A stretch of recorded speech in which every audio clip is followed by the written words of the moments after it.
कैसा होगा। एक घटना सुनाता हूँ मेरे घर की और अपनी बात खत्म करता हूँ कि आने वाला हिंदुस्तान कैसा होगा, ध्यान से समझने की ज़रूरत है। कुछ चंद वर्षों पहले की बात है, तब मेरी माँ थी, आज अब तो दुनिया में नहीं है। मेरे घर की नाली चौक हो गई।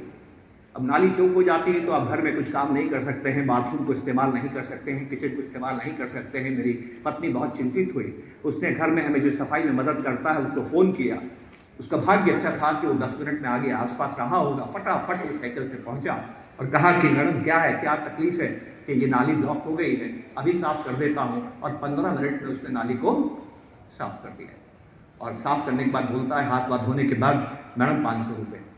मेरी वाइफ गवर्नमेंट टीचर हैं, कहती हैं कि मैं इतनी मेहनत करती हूँ, 8 घंटे बच्चों को पढ़ाती हूँ, इलेक्शन का काम करती हूँ, यूपीएससी एसएससी के भी काम करती हूँ, डेटा का भी काम करता हूँ, समाज कल्याण का काम करती हूँ, तब सरकार जो तनख्वाह देती है उसमें भी 15 मिनट के 500 नहीं मिलते हैं।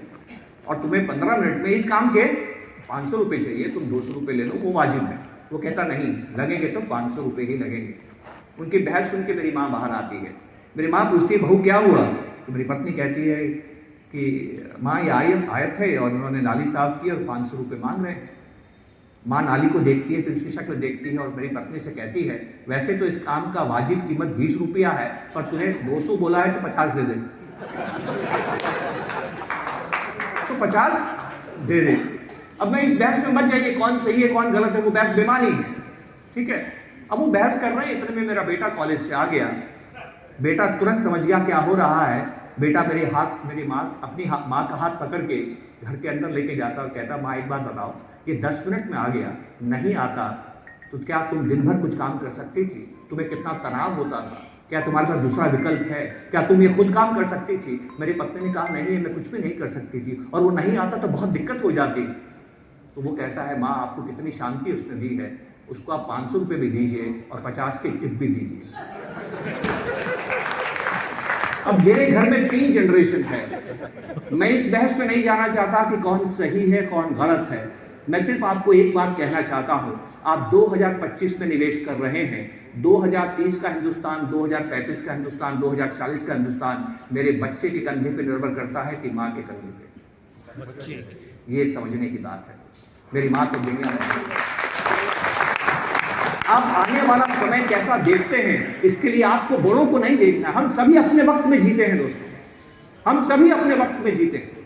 हमें बच्चों से सीखना है। और मैंने एक बात गौर से दुनिया में देखी है, हर नया मोबाइल पिछले से अच्छा होता है।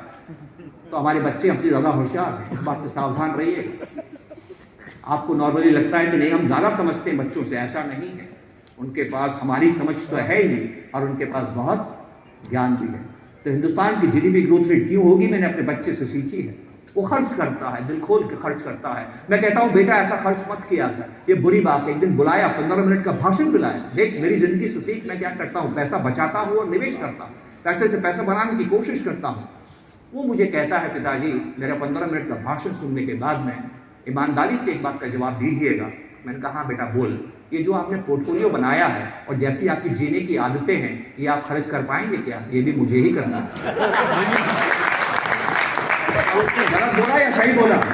ये हर घर की कहानी है। तो एक तरफ तो सुनामी है कि प्राइमेसी बायस बदल रहा है, एक तरफ खर्चने की आदतें बदल रही है।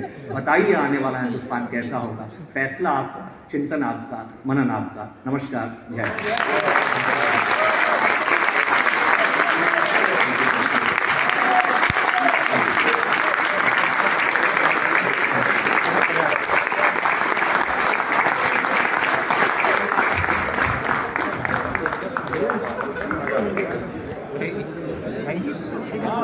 समझ गया? सही बात है। I think we are all speechless now. At least I for sure am. But we have to move forward. I would request Ajay Sharma ji and Sanjay Bhan ji to please